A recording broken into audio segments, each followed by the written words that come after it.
ಎಲ್ರಿಗೂ ನಮಸ್ಕಾರ. ಕೆಲವೊಮ್ಮೆ ಹೇಳ್ತಾರೆ ದೇವ್ರು ವರ ಕೊಟ್ರೂ ಪೂಜಾರಿ ವರ ಕೊಡಲ್ಲ ಅಂತ.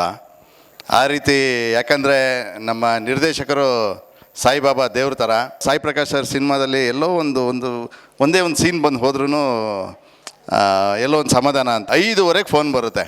ರಾಮಚಂದ್ರ ಅವರು ಫೋನ್ ಮಾಡಿಬಿಟ್ಟು, ಜಿ ಏನು ಮಾಡ್ತಾಯಿದ್ದೀರಾ ರೀ? 5:15 ಬೆಳಗ್ಗೆ ಏನು ರೀ ಮಾಡ್ತಾರೆ? ನಿದ್ರೆ ಮಾಡ್ತಾಯಿದ್ದೀನಿ ಅಂದೆ. ನಾವು 4 ದಿವಸ ಕಂಟಿನ್ಯೂ ಬೇಕು, ಒಟ್ಟು 8 ಡೇಸ್ ಬೇಕು, 4 ದಿವಸ ಕಂಟಿನ್ಯೂ ಬೇಕು, ಇದ್ದೀರಾ ಅಂದೆ.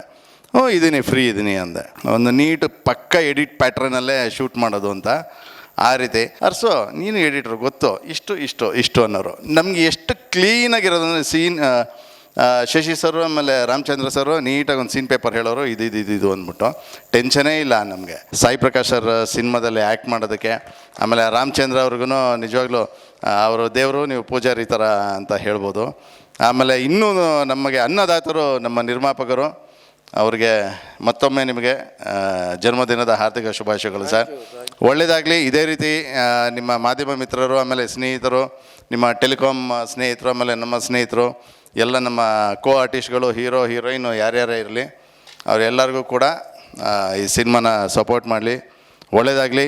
ಜೈ ಹಿಂದ್, ಜೈ ಕರ್ನಾಟಕ, ಜೈ ಶ್ರೀರಾಮ್.